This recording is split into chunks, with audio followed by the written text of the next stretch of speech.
Hey guys, it's Katie.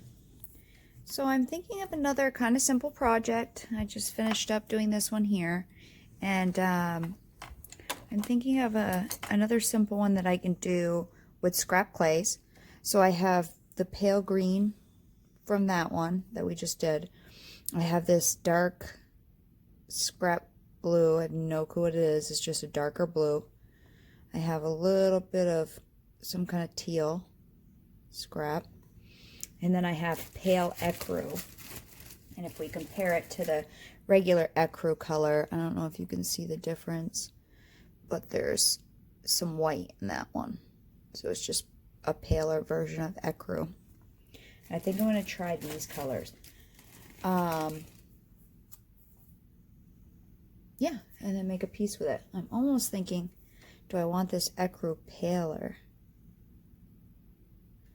I might add a little bit more to it and get it a little bit paler. I don't want it so yellow. So I'm going to add some white to this and make a really pale ecru. Okay, so I made the ecru a lot lighter.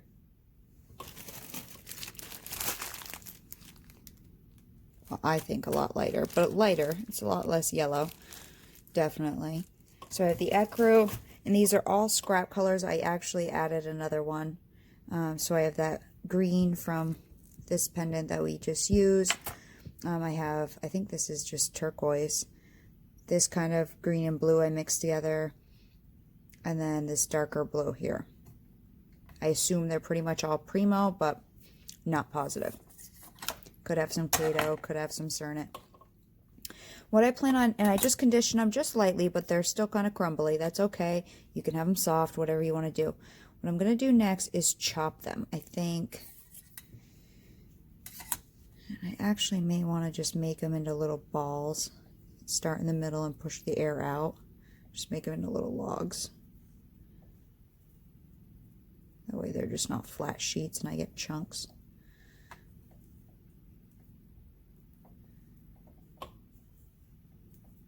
Just like you're reducing, you want to start in the center and work up to the end so you don't trap air inside of here. Start in the center, work up to the end. They don't need to be the same size or anything. I don't know if this is going to work or what this is going to look like, but I'm going to try something here. And I might not even finish it tonight because it's 11:48 Monday night. 11:48 p.m. on January 27th. Almost the 28th. Oh, it's weird. My mom got me this Bob Ross calendar and it has a quote on every month. This month's quote says, "Let's make some nice little clouds that just float around having a fun day." Or let's make some nice little clouds that just float around and have fun all day. That's like stuff he said. Let's make some nice little clouds that just float around and have fun all day. What the hell? Okay, and so I'm going to chop them. Random pieces. You want some bigger, some smaller. And I know chopping does not sound great on camera. It really doesn't. I'm working on a matte tile. Try to keep it from screeching and I'll just hit straight down. And I might not even use that much ecru because that's actually quite a bit of the ecru and I don't want tons of it in. So I might just use like that much ecru.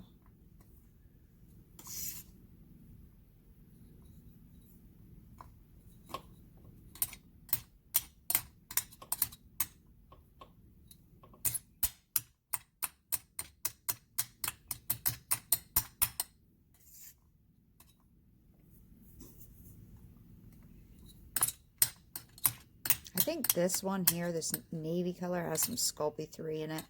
I've had this color for a long time and it feels a little softer. I might not want that much dark either, so let me take some of that out. I can always adjust it later. But I want more of these 3 colors, and I don't have a huge amount here because I'm not sure if what I'm making is going to work. But colors to me don't really matter because I feel like you can, well, me telling you exactly what color, I have no clue what these are. They're scrap clays. I made them up. Most of my tutorials like I have pretty much all scrap clay. I use my scrap clay all the time. So I don't have any set colors. But for me to go, yeah, I'm using this exact color, and this exact, do whatever your heart fancies, you know. If you want to use pinks and purples and greens and, or, you know, oranges or yellows, do that. Do whatever you want to do for color. We're not making a faux stone here where your color recipe has to be perfect for your faux stone to look right. That's not what we're doing in most of my projects. Because I don't like to spend tons of time mixing colors perfectly. That's why I don't really like making faux stones. Because I don't want to be imitate any. I mean, sometimes, but half the time I just want to be fanciful and kind of make cool looking things. So these are a little conditioned, which will make them more sticky. The less conditioned they are, the less sticky they'll be. So just kind of spacing things out so I can kind of drop things in between and around. I'll re-chop it once I get it back together because they'll bunch up a little bit. I'll drop some here, some there, some everywhere. I find if I space it out a little bit, it gives me more room to sprinkle colors.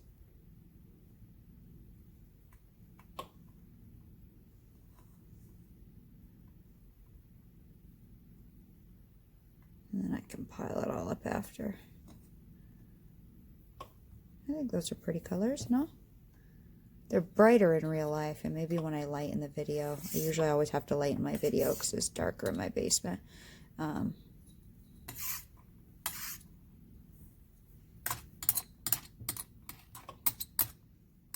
they're actually pretty bright colors.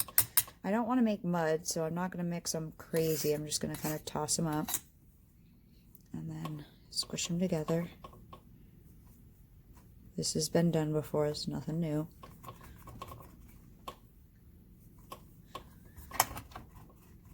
We'll see if this is how I'm going to go about what I'm thinking. We may also not go about it this way either. I'm going to kind of twist it up, just like if you would marble colors.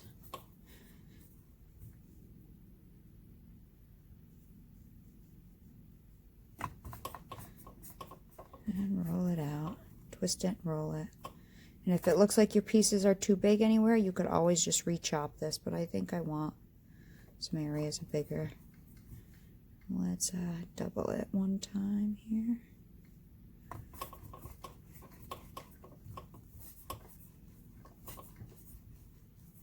And then I'm going to get it down into a fatter log, so if you roll together, you'll actually start to make it fatter again.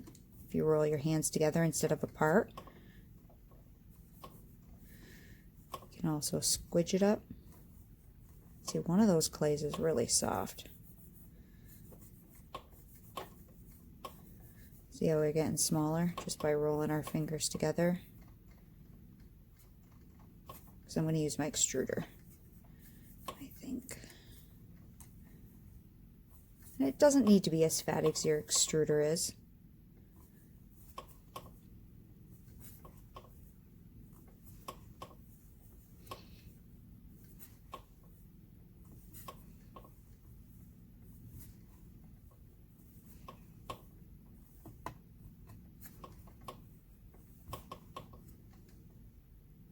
Just a little marbled sausage. And then on my extruder, let's see, what kind of tip do I have? I want a single hole. It's easier to push it through a double hole, but I think I just want to do a single hole. And I'm not going to go, that's a pretty big one. I have double my tips in here, so that's a good medium one. I might use something like that. I don't think I want the smallest, but I don't think I want the biggest either. Yeah, that one is bigger. That one's smaller. How many sizes do I have?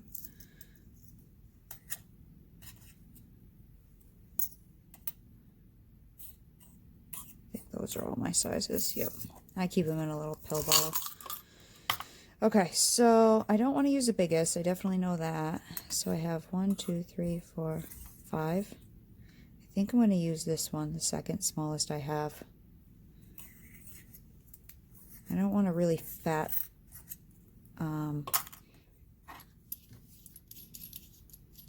snake. So I'm just going to use this cheapo extruder I got off Amazon.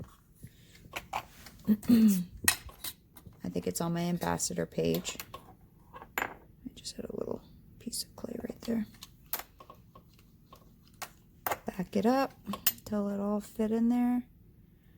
You can give it a little squish down because it wasn't as fat as the thing.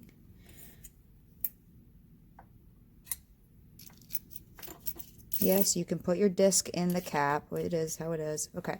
The softer it is, the easier it's going to be to extrude, but if you make it too soft, it might not chop very nicely. And then extrude everything out. I'm going to see if this will give me the pattern I want or not. I might have to go a different way about this, but we will see.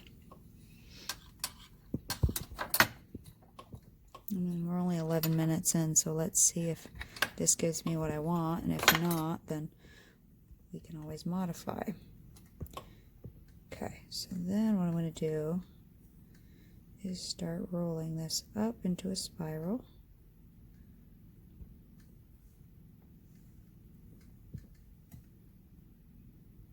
Let me try to stick it down to my thing. I want this beginning part, I don't want a gap in there, I want it really tight. So there we go.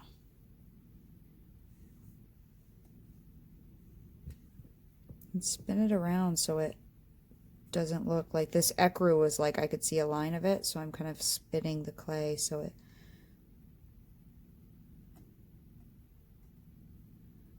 looks a little different. So we'll first try this here. See if this gives me what I want.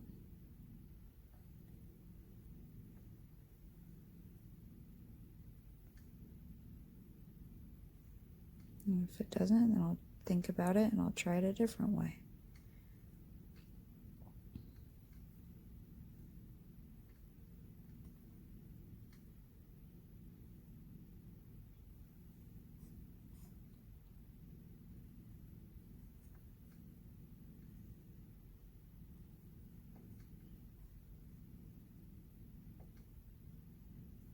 Now, I think I might end that there because I want to save the rest of this and try something else. So I'm going to cut it kind of on a diagonal and just stick it in there. Yeah, it's all marbled in there. What I might do next with this part here, before I try this, I'm going to set that aside. What I might do with this here is cut it into different lengths so I can scatter it, the colors, so they're not all even, and then try to reattach them in a different order.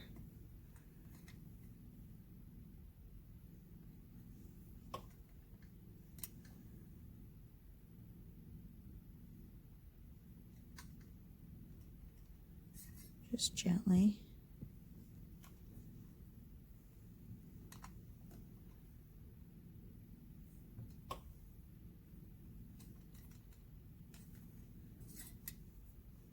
And then we'll do the same thing with that one. We'll spiral it and see. Because as it's coming out of the extruder, even though we marbled it, it's still similar to each other, you know. So I'm just pushing them together gently and then just kind of rolling them. Let's see. Let me roll this end slightly skinny. Actually, I want to use this end because this has the darker bit here.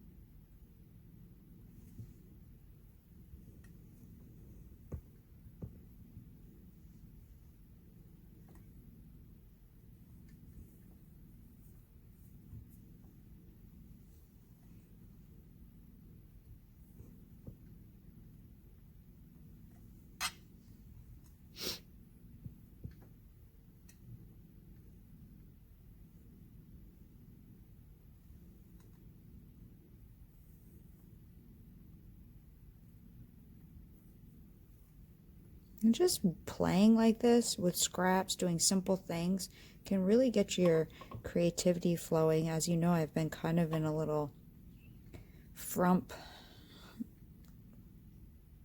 you know, artist block lately because it's middle of winter and it's cold and it's snowy and 30s or below, and I'm just sick of winter. And yeah, it might look beautiful for a day or two, but after, you know, it's been like this since November, I'm just done with it. Done. So I'm just kind of mushing them together, just a hair.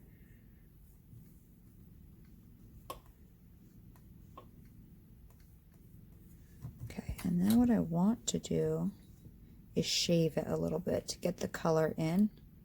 So this is the one I just used straight out of the tube. This is the one we chopped up. You can see the seam there. Or not the seam, but where the two colors are totally different from there to there. So I was just gonna, just like you would do a makume gane, just gently shave. Let's see what we get.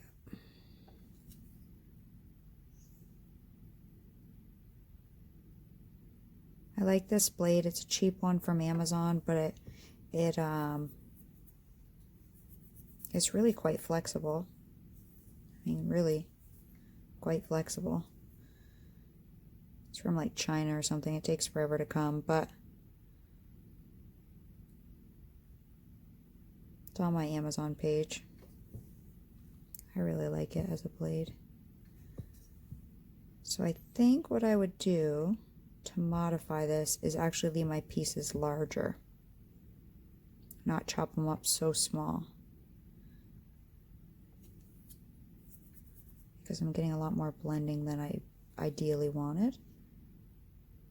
I am getting the streaks I want, but it's just a little too fine, which I will show you in a minute. It's like a cyclone type thing, which someone has probably done this before. I don't remember watching anybody do this, but I'm sure someone has done this.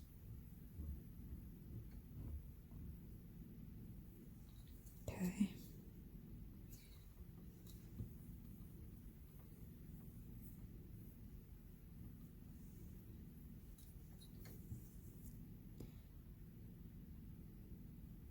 And I'm not shaving deep, just shaving a little bit off the top. Ooh, I like that one. I like switching it up.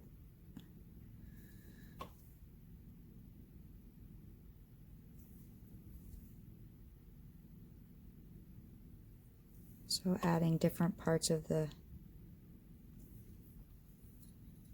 Ooh, I like that bright green right there. I'm not going to go any deeper there because I like that. And if there's a part you don't like, just go in a little deeper. Not that I didn't like that part. And see what color comes through, because it's marbled. Right here has got some tiny little dinky air bubbles in it. But I don't think I'll be able to get them out. Nope, they're deep.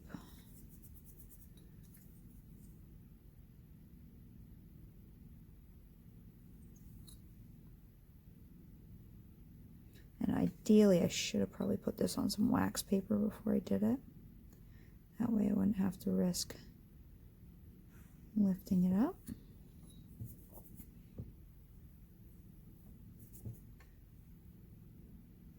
Cool. Let's take all these little parts because these will make a color. This will make like a green, blue, teal color that I can use again here. And just using little bits each time, you can really just kind of keep playing. If you didn't like this, just mix it back up and you'd get like a teal color again. So, you know, don't be afraid to play with your scraps. Do test bakes. People ask me all the time, can I do this? Can I do that? I'm like, I don't know. Test it out. Do a quick test bake. Test your resins out. Make a crap piece, a pendant out of scrap clay. Something junk that looks stupid. And it can just be a plain brown color. And then test your resins. Test your silk screens. Test your stamps. Test everything. It doesn't hurt to test it.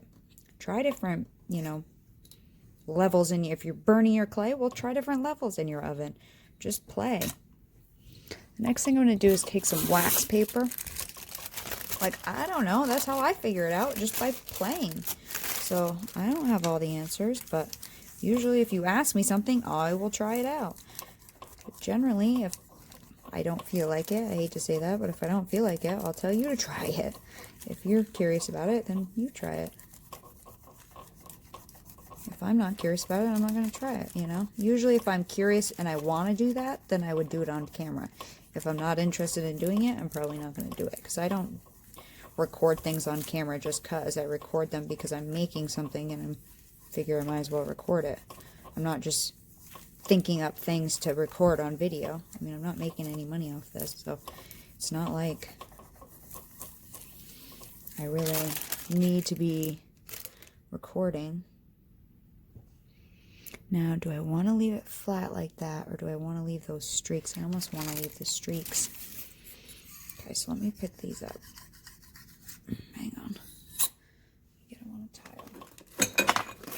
So again, where we started, that one I just burnished out a little bit. Okay. Again, where we started. I really like that one. That one I may use. So I think I need to leave my pieces chunkier because I got a nice big streak right there, and that's kind of what I want, is nice big streaks. So that was a good run. And I actually may use that one. If that one was a little bigger, I would totally use that one. It's not quite big enough for me. Okay, let me get some more colors out. Okay, let's go again. So this color is the one that I got rid of, the one I didn't like of this, and that's this guy mixed up. I kept the one I liked, which is the second one where we cut the snake up. So that's this. Here's two scraps, again from this pendant here. I have the dark still. I did an off-white. This is got the tiniest little blue in it. And then the ecru again. So let me chop these up into larger pieces. But I don't know where the heck I put my blade. Disappeared. Hang on, let me find my blade. Aha, found it. Okay, let's chop these up into bigger chunks. Let's just do a couple of each.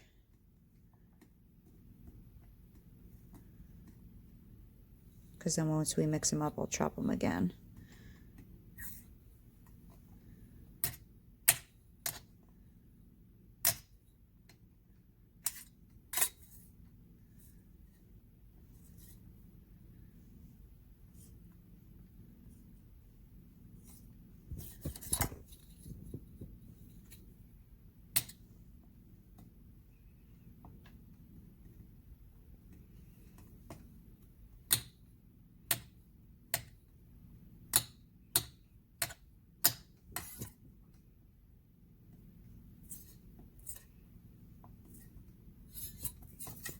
Oh my god, bathrobe. Stop yourself.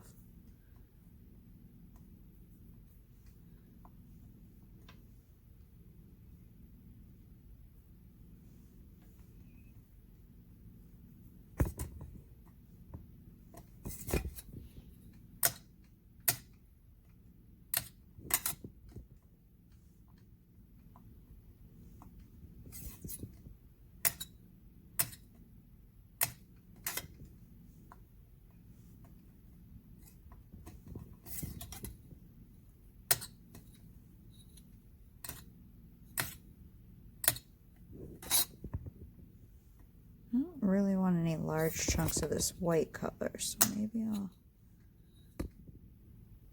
chop that one smaller. Same kind of with the ecru. I don't know if I want any huge pieces of ecru either.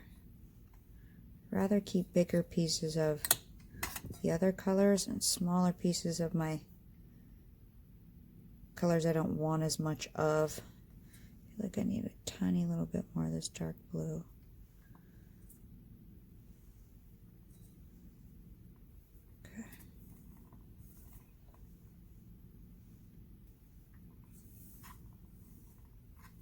leave them bigger this time and we'll check the difference out, because these are quite bigger.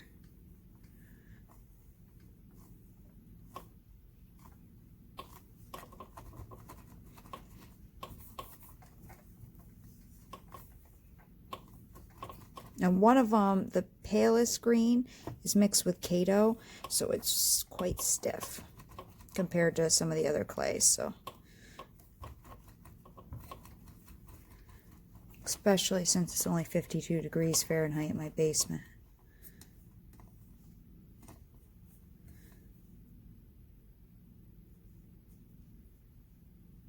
Wasn't too bad today. I think it was like 34 today. Today was actually kind of warm compared to the negative weather we've been having.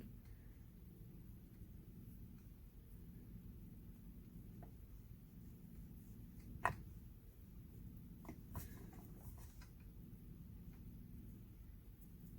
don't also want to marble it too much either. Let's see what that gives us. Make it into a fat sausage.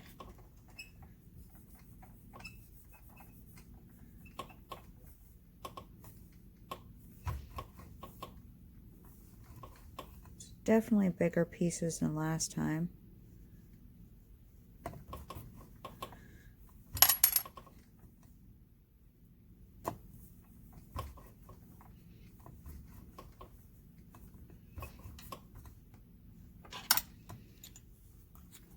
I didn't really clean my extruder because the colors are very, very similar. I do have more clay than before for sure.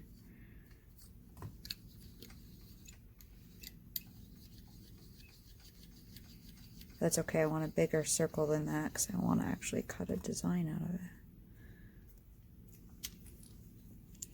I'm going to get it right up to the edge before I put my tip on, just because it's easier to do it without your tip on. Make sure it's squished in there so it fills up the whole thing.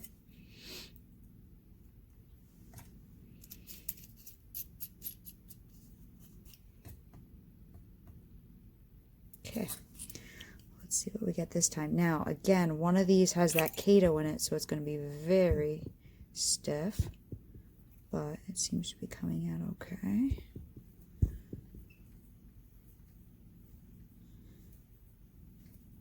Some people put the electric drills on these, they put it in a vise, all kinds of things, but do I want to mess with that at midnight? No. So I'm just going to do this. I still have a little way to go, but I'm going to stop right here because that's plenty. Let's see what I get with this. And I think I want to do the same thing, chop it up into segments, and that way it's not the same color tone down through. It kind of will vary it a little bit.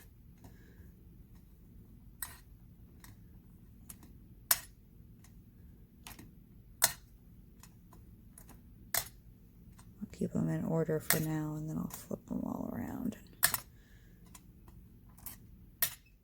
Because this end's going to look different than that end, I'm assuming. Actually, that means I should extrude more, because this is probably looking different than what down here will look like too. So let me extrude some more actually.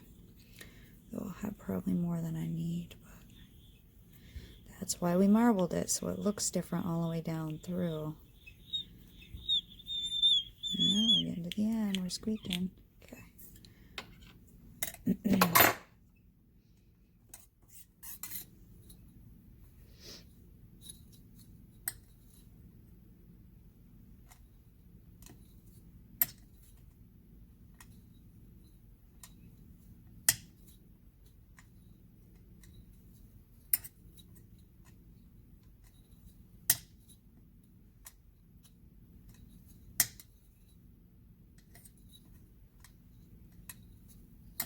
Not that I don't know if this even makes a difference. I would have to actually like do one without, do one with, do one with it really jumbled up, do one with it. Like I'd have to do a lot of tests to see if even doing this is really plays that much of a role, but I liked it better when I did it the first time, so I'm going to kind of, hopefully they'll stick with this stiffer clay.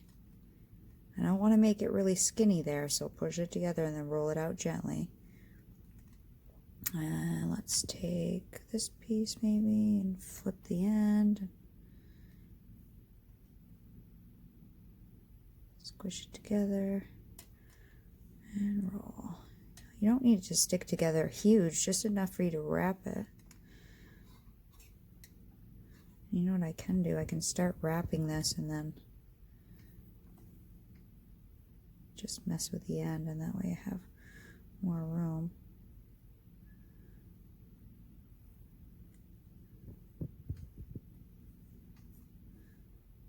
I'm gonna make it a nice tight coil. Kind of stick it down on my table a little bit.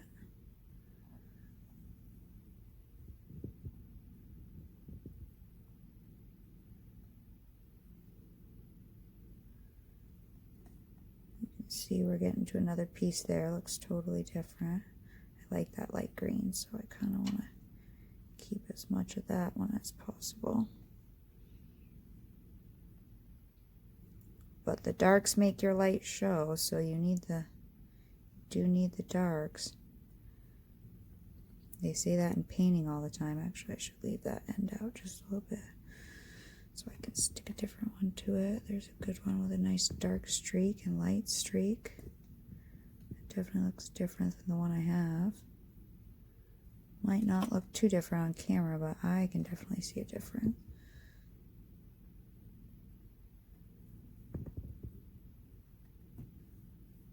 Now some of my scrap clay has dog hair in it because I pulled some clay out a while back and then I teetered it precariously just by reaching over to set it on my stand, and it fell.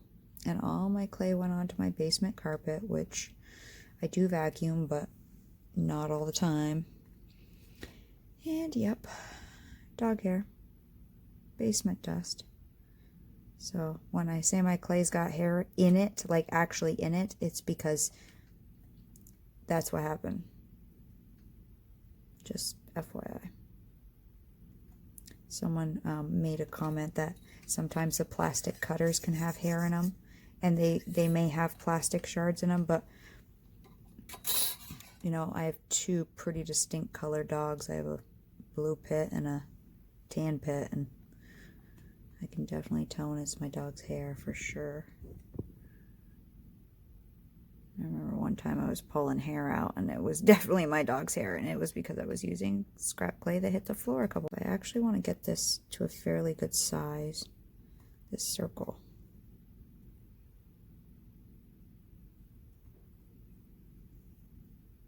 Come on, cooperate with me here. I'm trying to stick them together a little bit better as I go around. Just give them a little push into each other. And you could roll your snake out by hand if you're good at rolling even-sized snakes. I'm not good at that at all. Not good at that. My snakes are always different sizes. From one end to the other, from the middle to the edge. Always different. Let's grab away one way over here.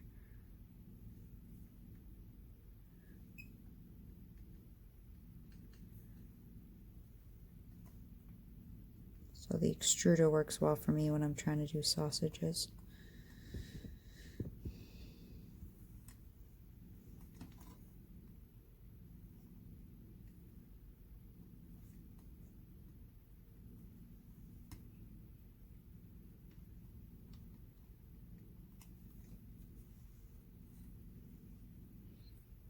Or any kind of little snakes, even for like polymer clay embroidery. When I'm just trying to make little swirlies, I'll start out with the smallest size round, and then I'll one of these bright ones, and then I'll make it thinner by hand when I already have it started. And I do have this blue line running down most of them, so I'm trying to stagger that blue line as well and not have it like perfectly lined up as well.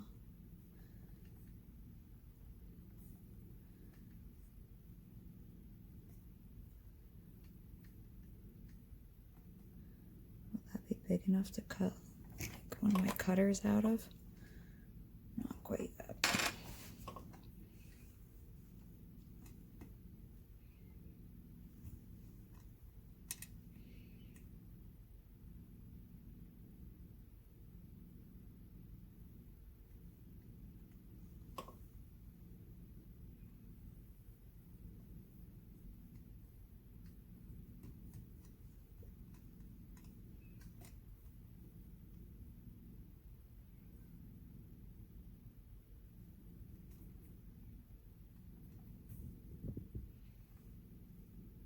I haven't even looked at my camera in a while. I couldn't even tell you if you've been on screen or not. Because it's late and I'm mentally too awake to go to bed, so that's why I started doing this.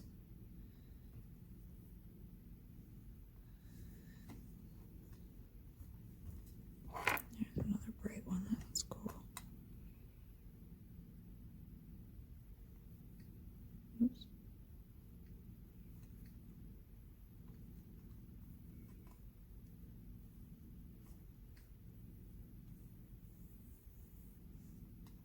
Trying to make sure they're all flat on my table too.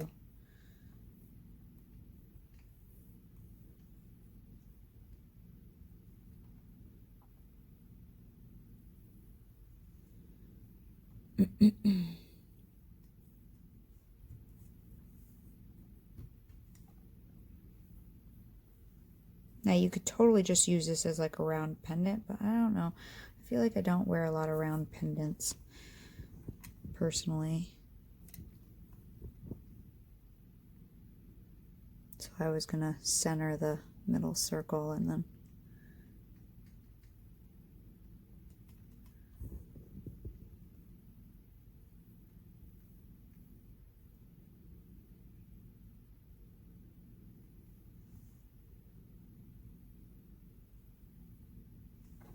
no, is this big enough? This is the only cutter I had out by my side. It might look cool just on the edge. That might actually look cool in that cutter. Let's finish it there.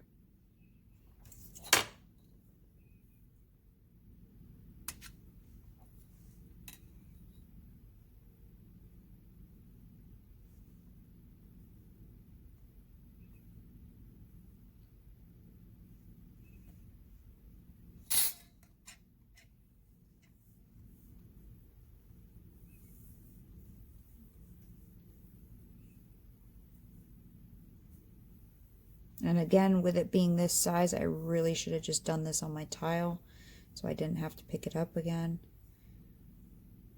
Let me see if I can massage it a little bit because I don't think I'm going to burnish it at the end. I liked the one I didn't burnish, so it actually does still have some waviness to it. Let me see if I can pick this up before I cut it. Set it on my tile with my first one. Now, working on a matte tile can kind of be hard. It's harder to pick things up, but I get less glare for sure on camera. Okay. Let's shave it and see if we have a difference by keeping them fat. Now, problem is, it's going to slide.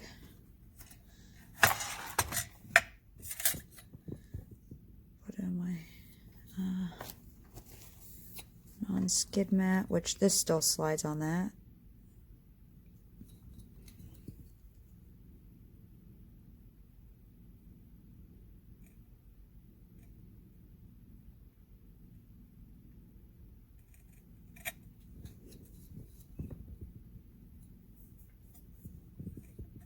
And again, if it doesn't work out, it's always just scrap clay. All I did was use scraps.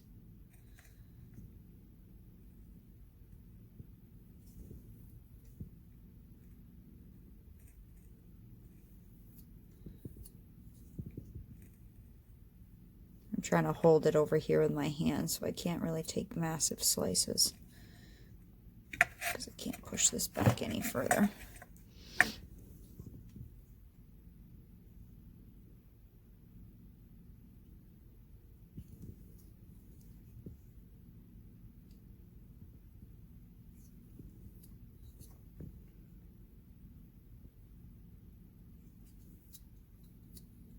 Definitely a lot more echo. Doesn't mean I can't go back through. I did not have any of that turquoise, did I, in my color blend? Which I liked. The turquoise. This one I definitely want more green. Which is fine, because I don't have very many green pendants other than the one we literally just made, and I think one with the abalone shell flake things. I made a green one of those later. So I needed more green in my repertoire, which is why I'm going green. Okay, so then pick areas you don't really like. And let's see. Gouge into that, see if I can change that look. Change that.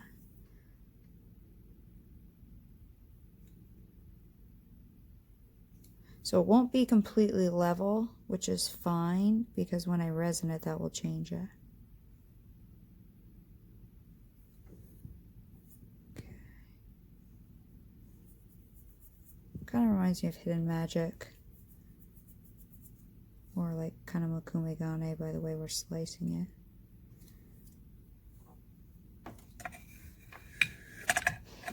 I do like this one. I wish I had a little more of that turquoise in it.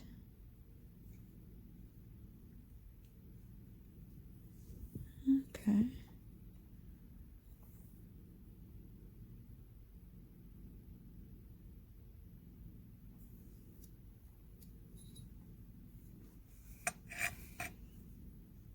Oh, my spiral opened up there a little bit on me. Squash it.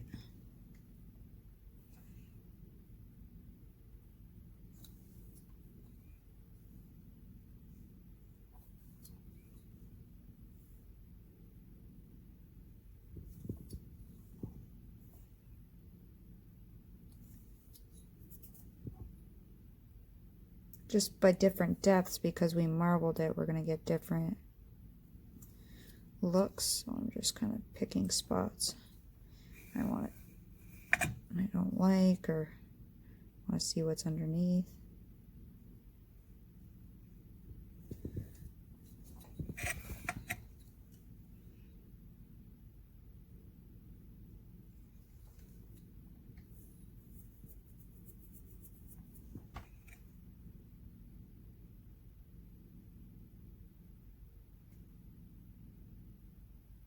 And you can see it's not level, but again, when if we were to resin that, I don't know if, maybe this one I will burnish out, because I did shave more than the first time. Let me burnish this one. This has been sitting out for a while, this non-wax, since about Christmas, so I'm just looking to see if there's any stuff on it. You could use your finger, you could use your roller, but not roll your roller, just drag it around. They make these metal soap type things that people use. You could use just a simple pill bottle cap.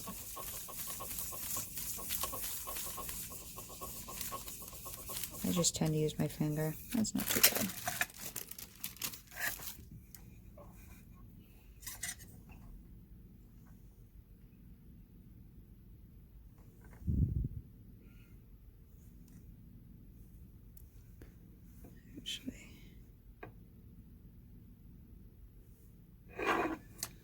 I'm trying to pick an area I like.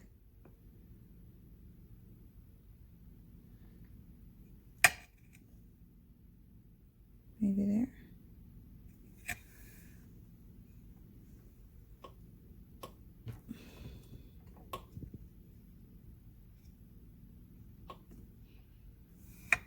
But I also would keep this outside. I don't think I'd get rid of that, because I could use that for a half a pendant.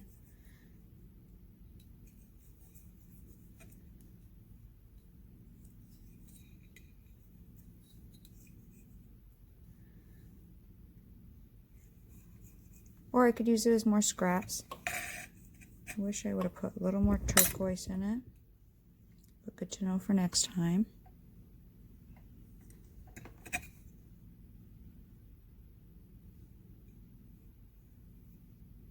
This one I do think I want to do something with this. What? Because it's not a huge size is the question.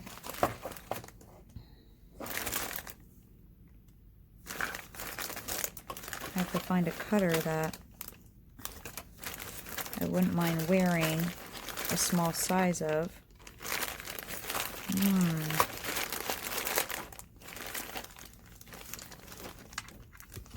I have these little ones. They're the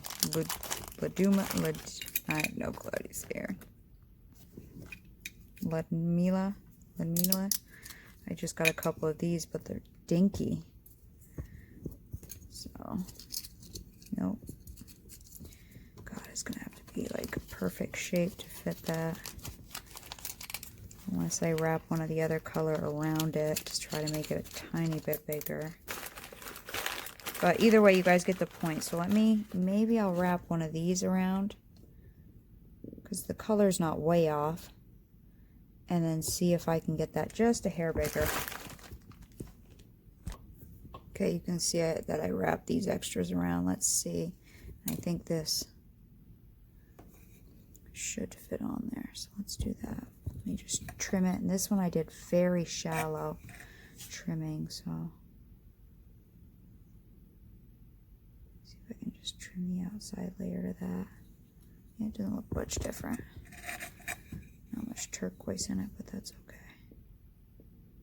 Just going to be on the end.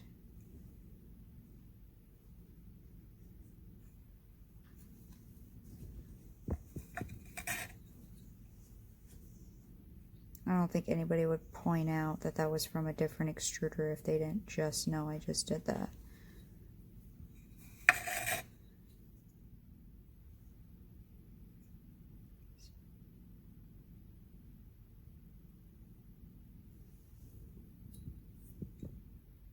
It's kind of a cool streak right there.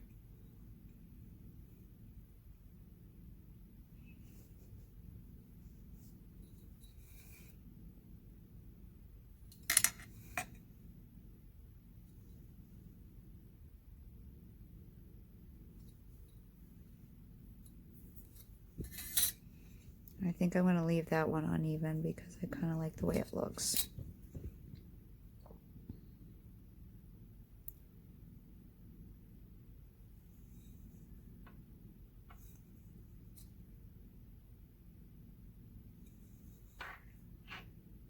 Just looking at all angles to see if it's kind of centered.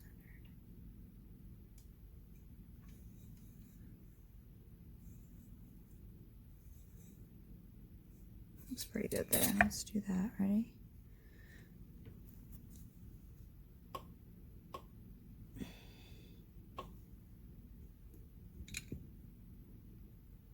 What's weird is it kind of domed itself.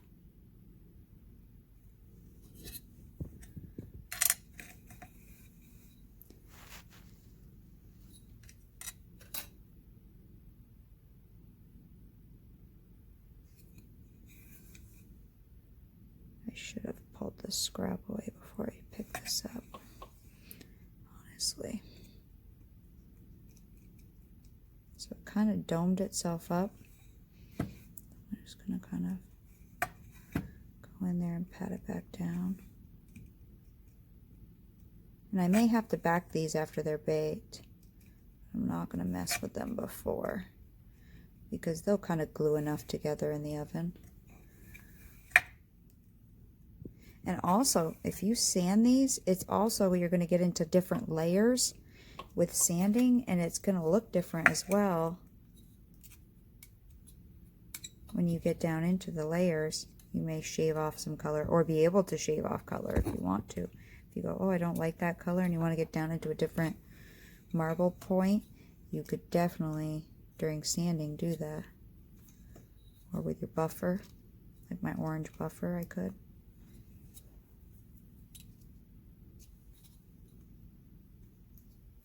Yes, I could get my craft knife out. I'm just kind of being lazy. I don't really worry about these ends too much because I trim them later with my Dremel.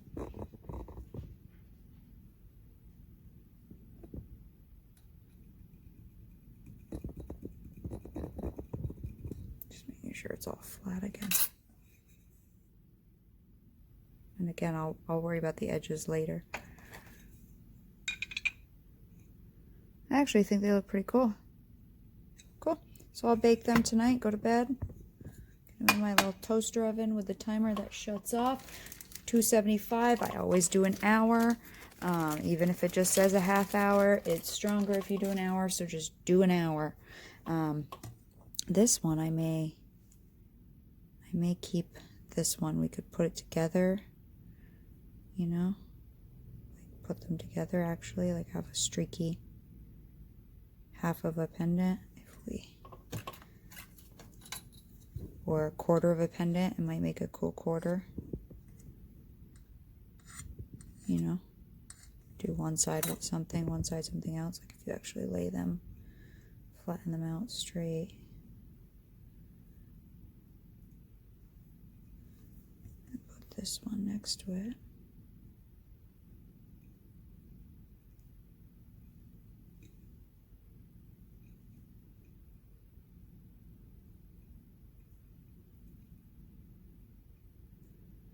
Force them together a little bit. Obviously, I'd have to burnish them really well.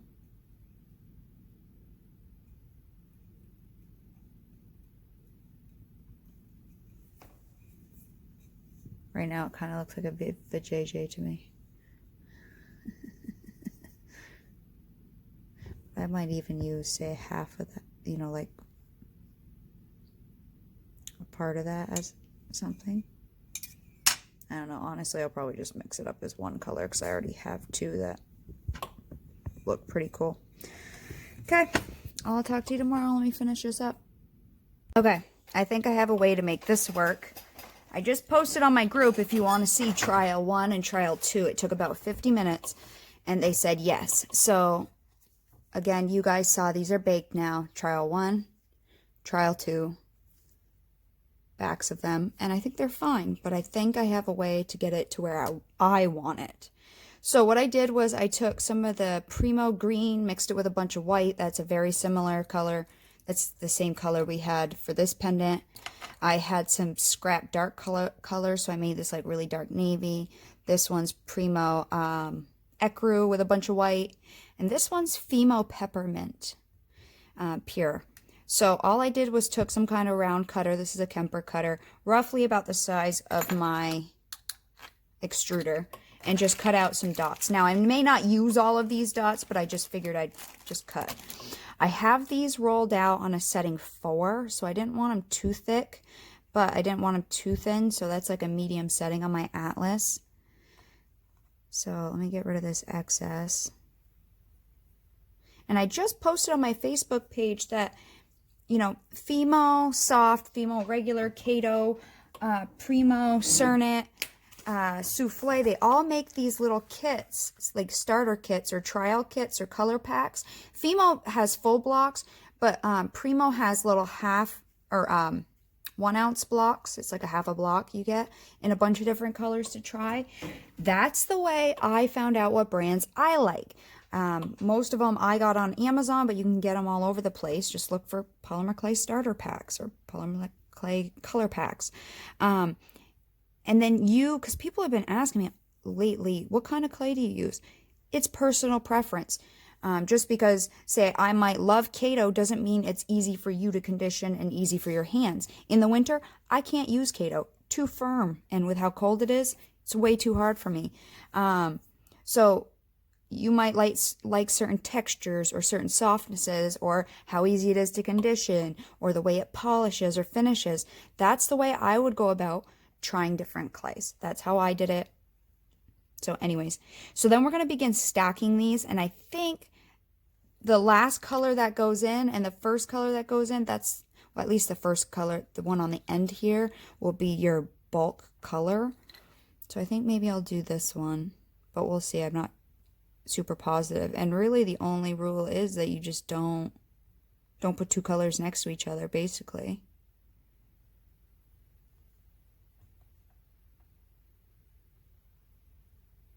Something like that. And it doesn't need to be perfectly straight. I'll roll it out in a second. And I think my other modification is my size of my die that I'm going to use in my extruder. I'm going to use a different one. I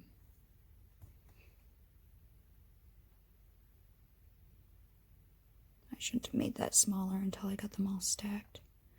Put another dark.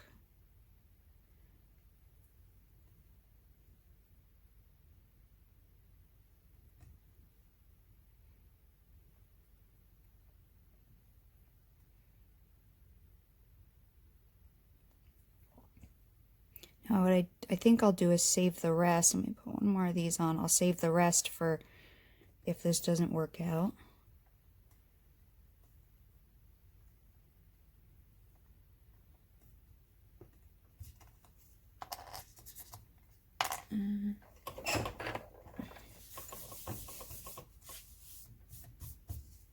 Okay. Let me just roll it a little bit so it's all roughly the same size and even. Like that. So yesterday I was using, if we line these up, I was using this one in my extruder set. I think I'm going to go to this one. I don't want to go to my biggest one, but I think I'm going to go to that one there. So, oh, that won't fit yet. So let me roll it down a little bit more.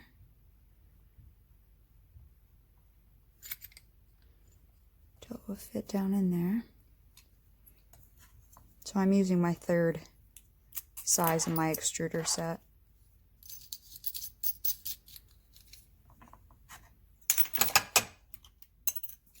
Let's see what we get this time.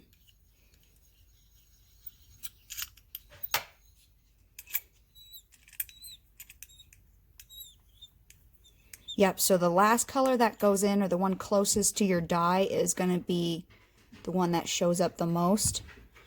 So if I would have put ecru right here next to my die, ecru would be showing up right now. Because you're pushing everything through it.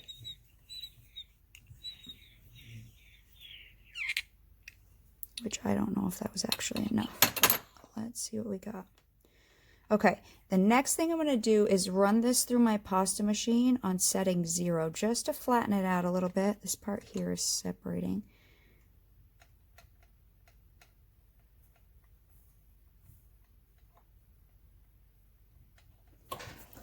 Let me run it through on the thickest setting, just to kind of make it like a little skinnier because I'm using a bigger size.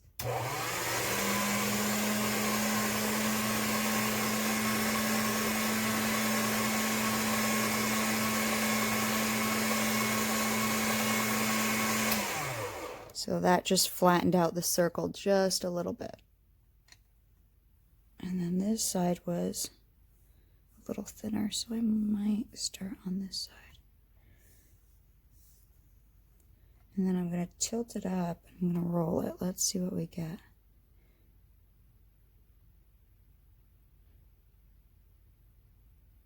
And if I need more, I could definitely use more. And just add to this. As long as I put that peppermint closest to my die, it should match. Now the peppermint's not crazy sticky right now, so it'd be easier if it would stick to my tile, but it's not.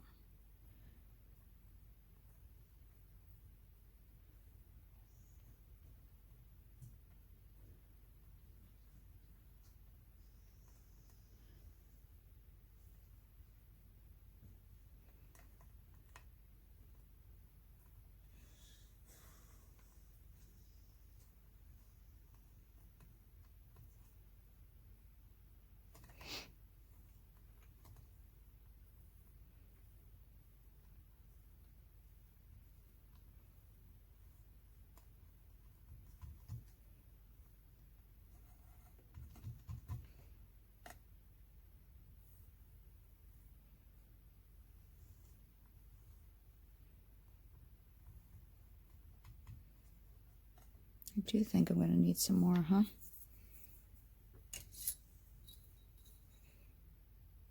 Let me just cut this end off just to see, because I'm going to add one to it. So let's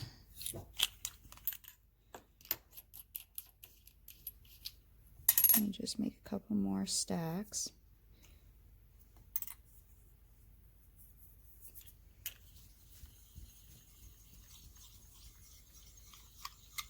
because I want this circle bigger.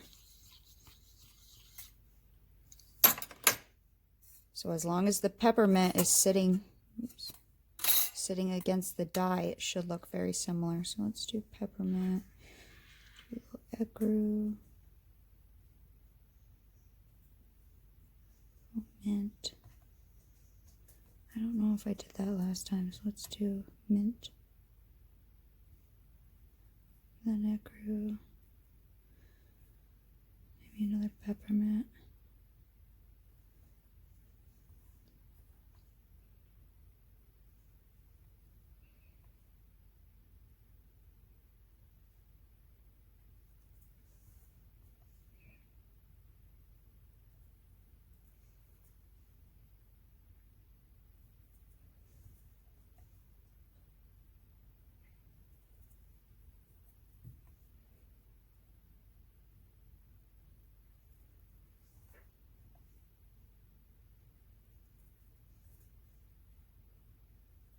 That should give me enough, huh?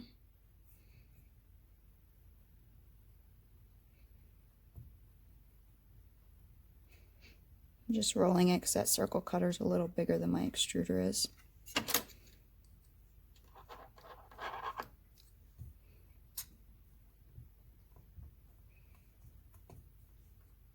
So as long as the peppermint is going against my die, that's the color that's going to surround everything. So if I wanted the mint looking on the outside, then I would have done the mint.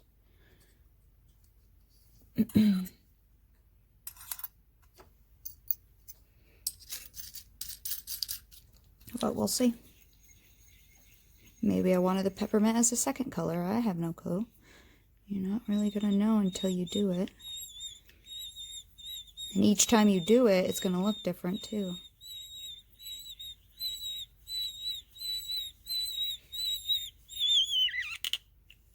Okay. Run that through the pasta machine, setting 0.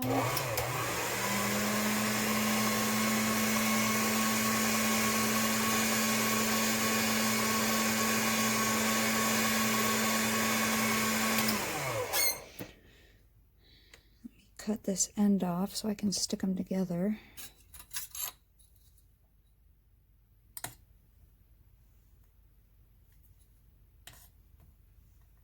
There we go.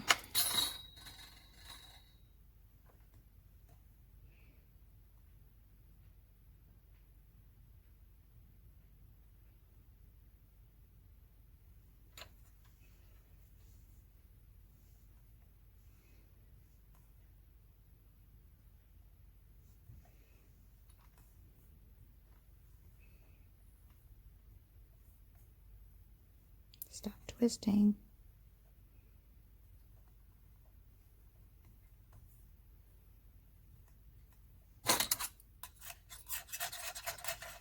It's not, there we go, needs to be straight.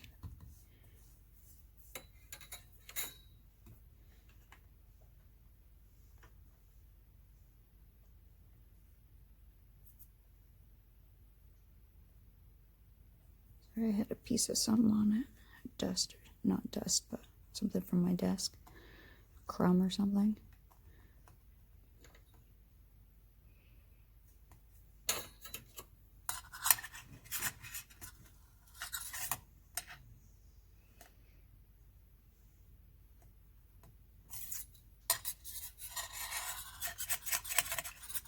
I'm just tucking the bottom and it keeps slanting out.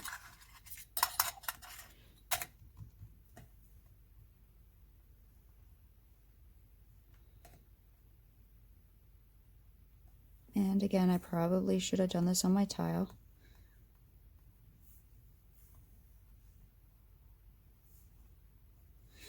So with the other ones, even though it looked like it was going to fall apart, they're actually really, once they baked, they're really sturdy. So, you know, it should be flexible. So I'm not overly worried. And I think the back looks actually kind of neat, so I wouldn't back it myself, but some people would. Now I do think I want to leave some of the texture, so I'm just going to try to mush it a little bit together, because this one here, I can still see the swirls, which I like, whereas this one I trimmed it all the way off, so there's no actual ribbing texture. You see it right in there. You can still see the layers. I like that better, but we'll see if I manage to keep them. Okay, let me see if I can transfer this to my baking tile. Is this going to be big enough for, yep, a cutter?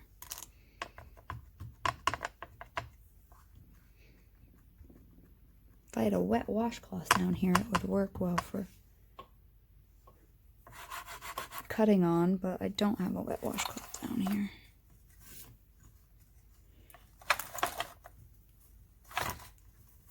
So people keep saying, well, just use a wet washcloth. Well, I don't have it sink down here, so I'd have to actually walk upstairs, which I don't know if I really want to walk upstairs right now.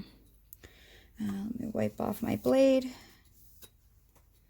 And let's see if I can trim this a little bit. Now, I'm just trimming one side, but you could totally trim both.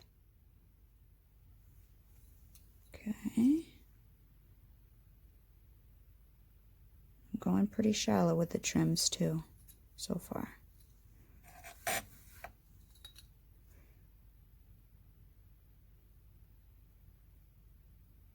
But I do plan on adding resin, so if it is a little uneven, it's okay with me.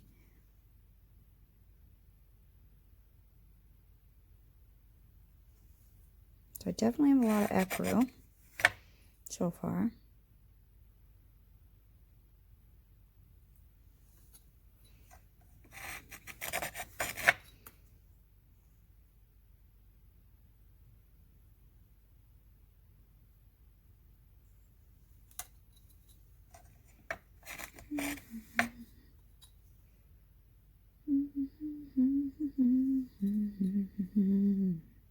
Someday you will find me caught against a landslide. A stupid song stuck in my head. Well, it's not a stupid song, but it's stuck in my head. I like here. I don't really like all this dark blue over here, so let me see if I can get rid of some of this in here.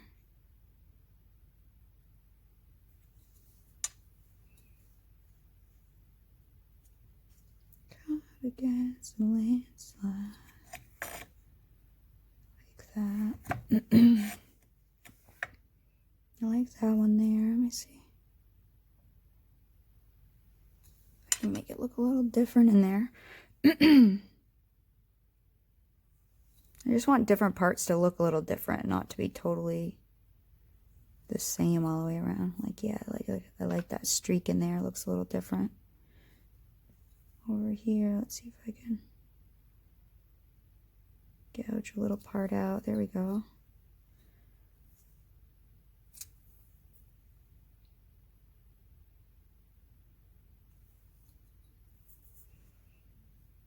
So it's definitely uneven, which is fine.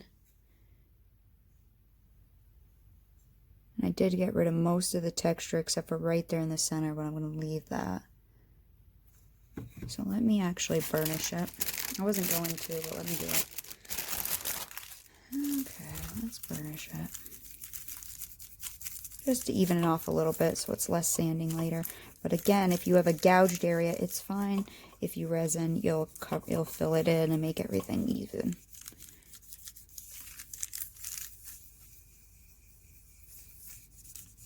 And with sanding, you could really like say, oh, I don't like that there, and you want to get down deeper in a spot, then get down deeper in a spot.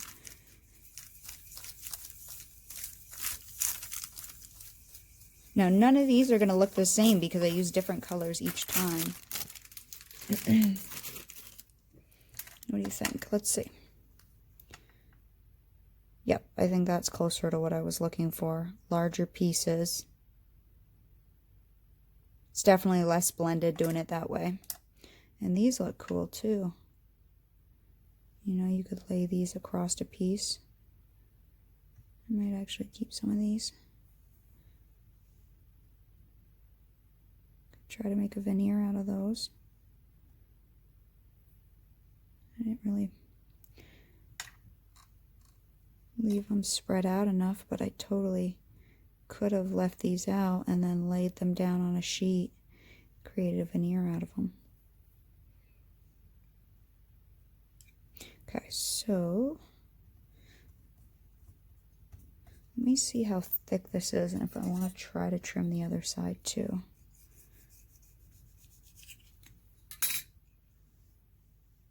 Still have enough thickness there. Oh, there's pieces from something. I'll just kind of stick it down.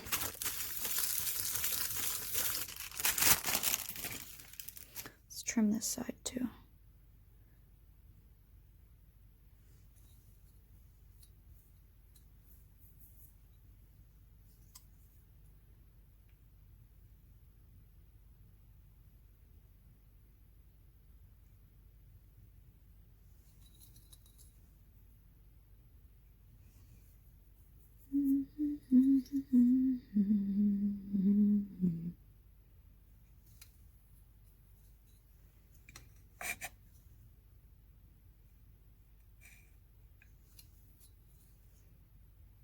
And again, all these scraps I'm going to mix to make a color.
I like that center right there. That looks pretty. Right there.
I'm just making sure if there's anywhere I want to go through deeper just to see if I'd like it a little bit better. And just to change it up a little bit, like that's a really big streak there. So I'm really bending my blade just to try to do that tiny little section. It's not changing it too much, okay.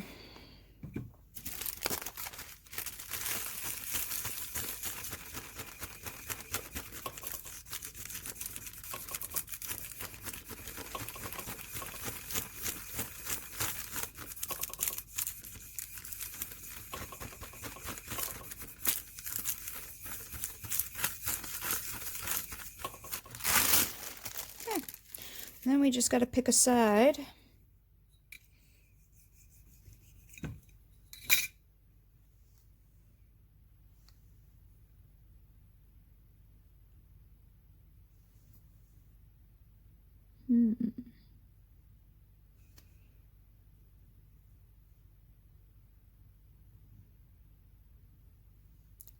like if I were to cut it right through there. Yeah, I like this center better.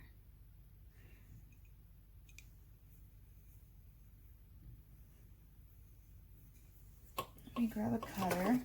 So I did the football shape already. I did the square.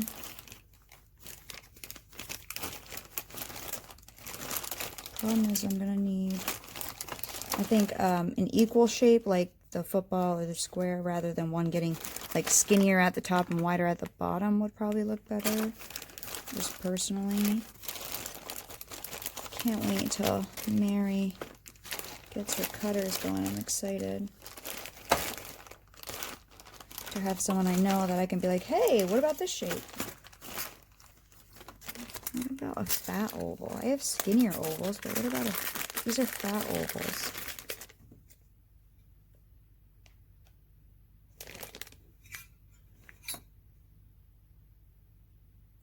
No, I don't. I almost like the football shape better, or the square, which is probably why I picked those two first. Let me see. Where's my square? That's my square.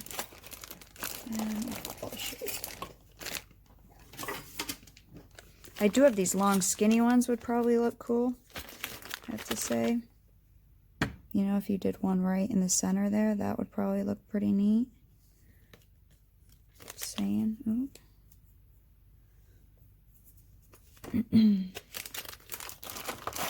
Okay, let's see.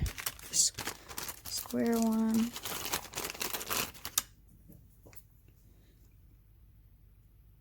No, I think I'm gonna go with the football shape.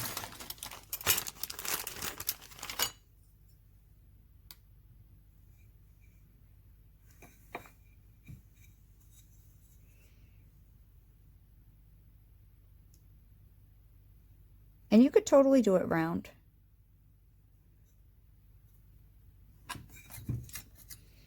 Maybe I am liking the other side better.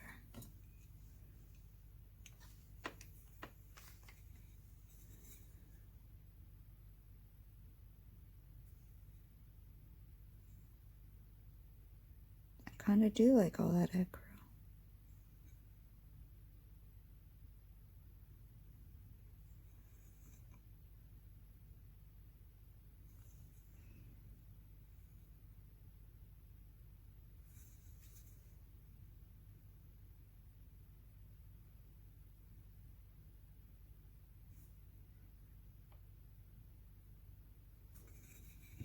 So I'm just trying to make sure that's in the middle circle. I was just looking at the the center is not changing, but the outside is. So I was just looking to see where I wanted. Does that look fairly centered? It looks centered this way. It's just this way I'm trying to figure out from the...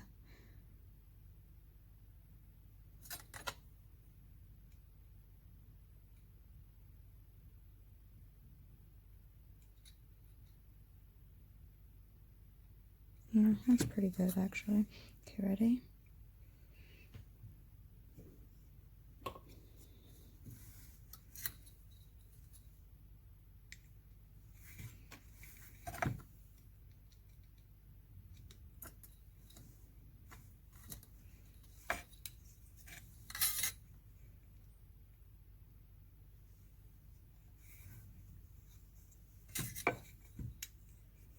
And I'm going to keep these edges because, again, I'll put them in a sheet protector because I could really see using this for half a pendant and then doing something else on the other half. I could really see myself using these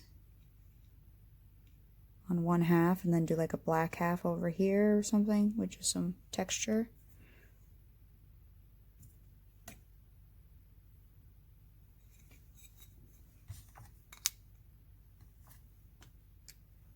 So that definitely gave me more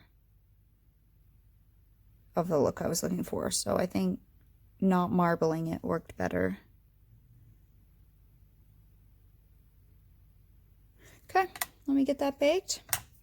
Then I'll sand them all and we'll finish them all. And I'll mix all this up into scraps. We'll see what color we get from that. Okay, since this one's wider, I'll keep this one. This one I'm thinking I'm going to do something else with real fast. This was the colors mixed up. That's what I ended up with, okay? I guess if that's the pure female peppermint. This one I'm going to run through on setting a thinner setting. Right now it's on a 0, but then 0 was cut just to stretch it out a little bit. But I'm going to go from this end to this end, I think, long. Let me put it on a 3. I want to lentil this. Let's see.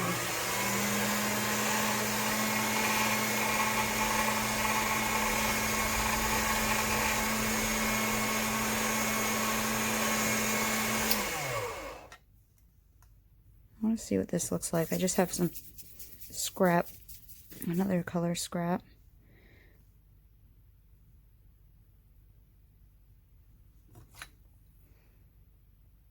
See if I have enough of it to do that size center. I just want to lentil it and see what it looks like lentiled like this. I might actually use this one.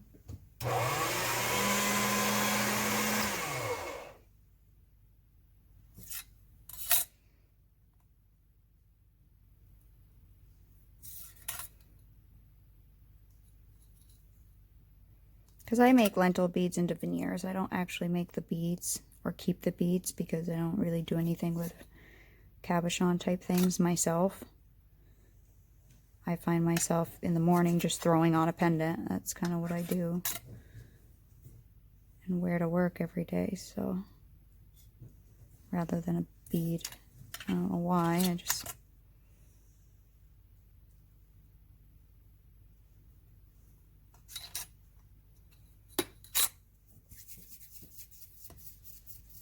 flattening it out. Okay, and then take an acrylic block, pick a spot, and let's swirl and see what we get.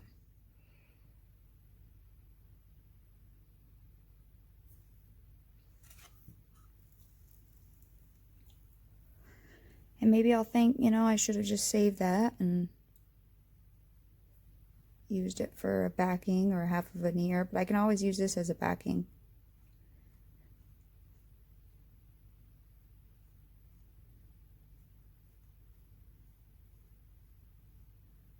I do better one-handed. It gets a little less out of shape one-handed, I find.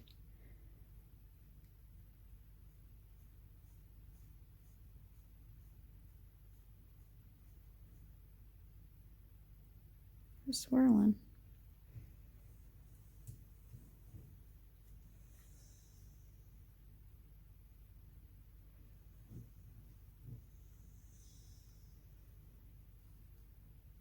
A big circle and it gets it really pointy. Smaller circle and it makes it flatter. It's moving across my table, it does that.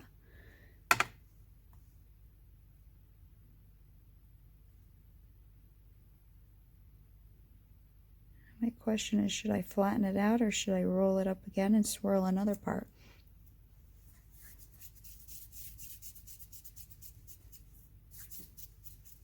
I always like to play with my ends like this and keep them in a sheet protector if I think it would make a cool backing on something that eventually will have the similar color scheme, because I hate using just plain black or plain white or a plain pure color for a backing when one, you're not going to see the backing, but I like kind of keeping these scrap things for backs. My shape's getting all weird.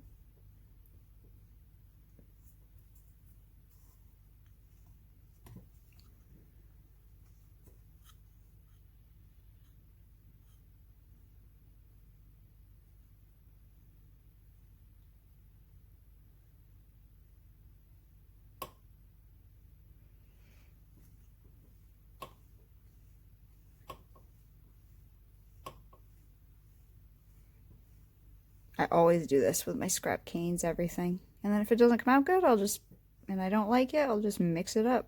But it doesn't hurt to try it out. So So we got a swirl there from where we sent it out, and see if I should swirl it some more.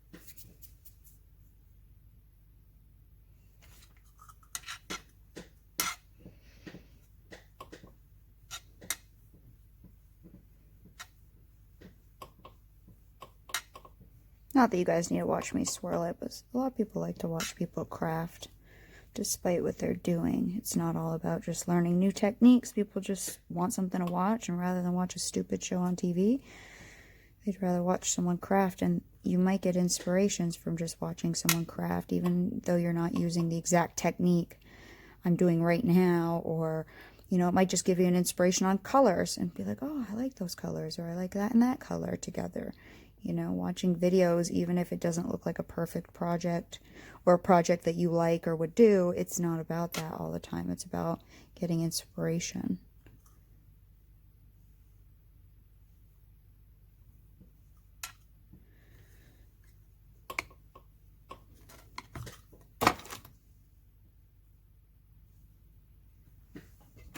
Let me roll that out a little bit.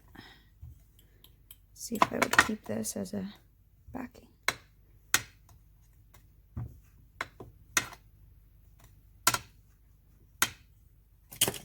Normally I would roll it through on 0 in one direction.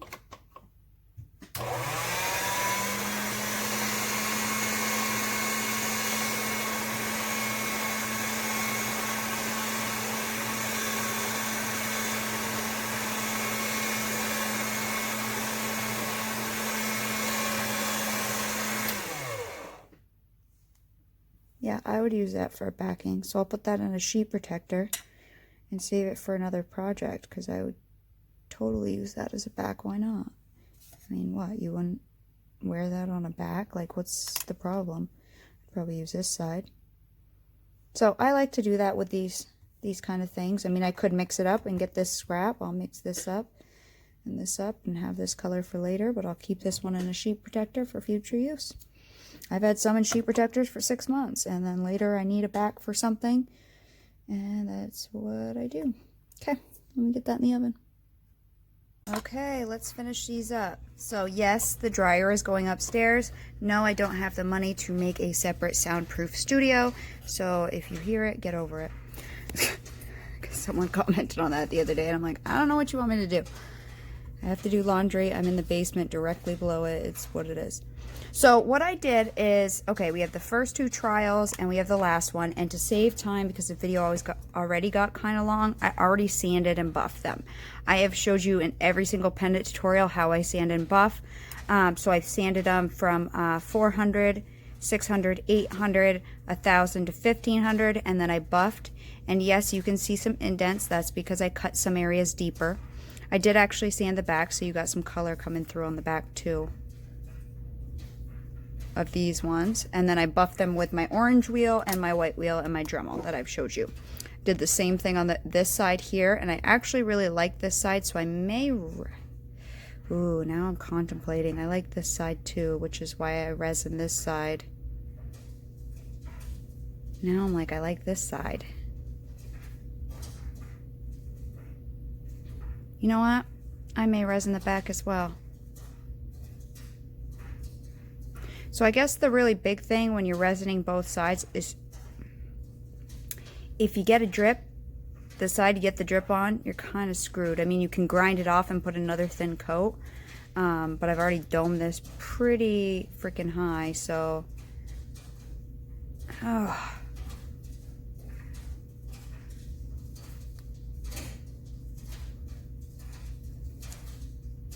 I did use the Lisa Pavelka resin.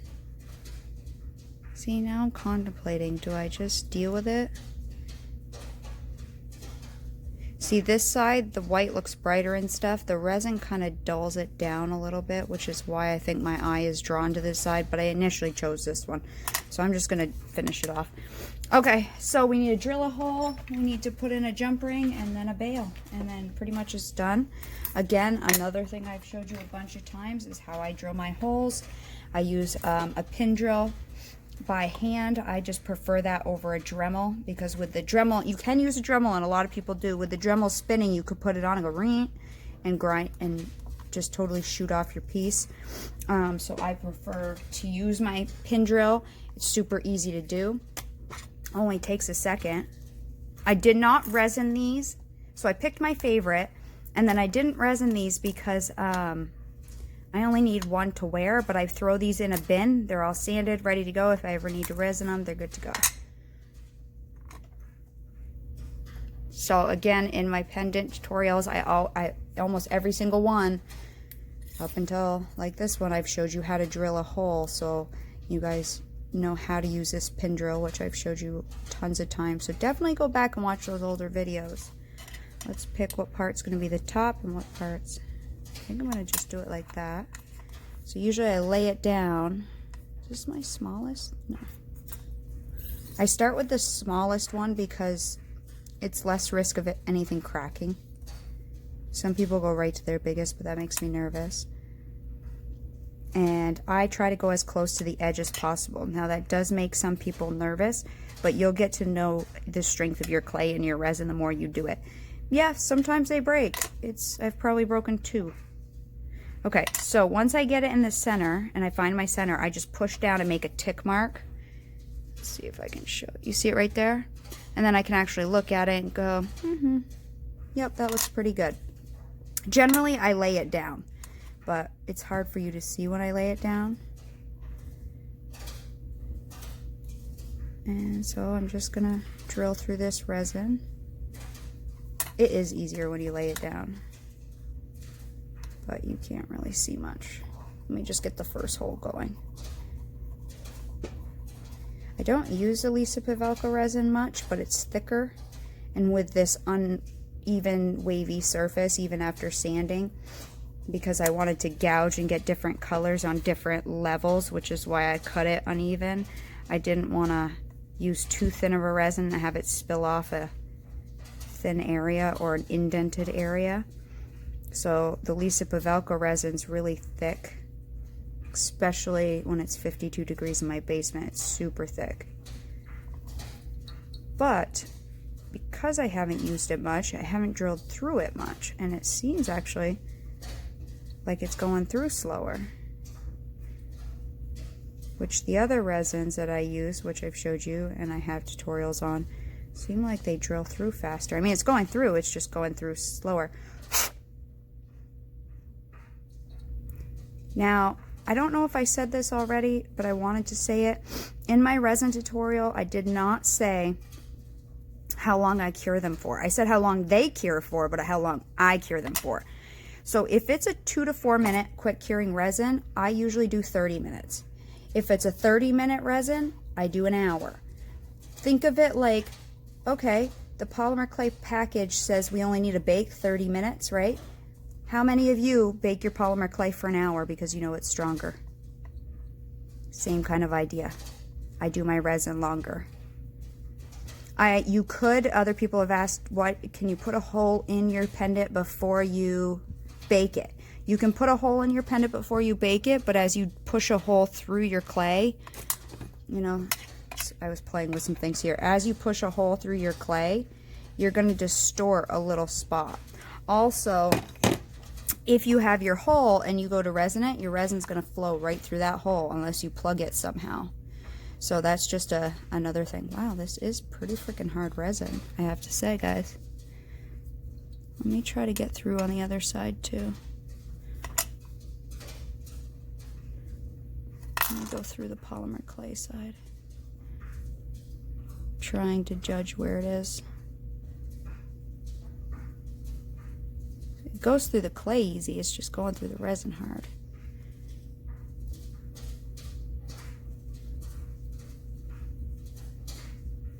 I'm going. See if I can connect the two now.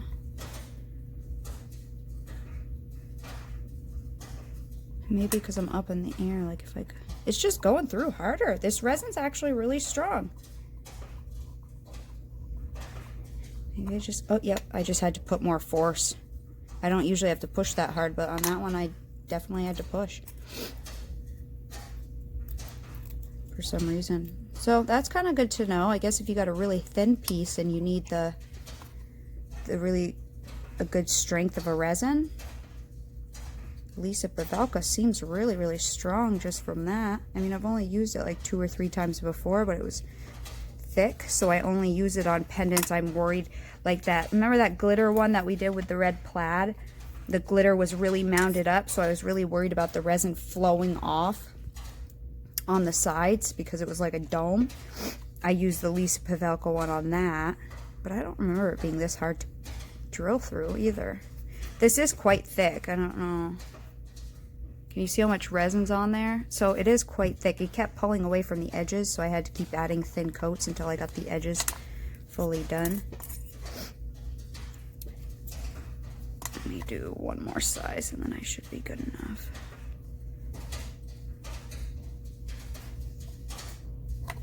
Good. So once you get your first hole done, it's actually really easy. And normally, my other resins, it's a lot easier than that. Just cleaning the hole up. Now my resin is getting fingerprinted and stuff like that. Normally I will just take a little alcohol, not the 99%, because on some of the resins the 99% can really dull your resin. So I use just regular isopropyl alcohol that you get for like wound care and, you know, wound care and stuff like that.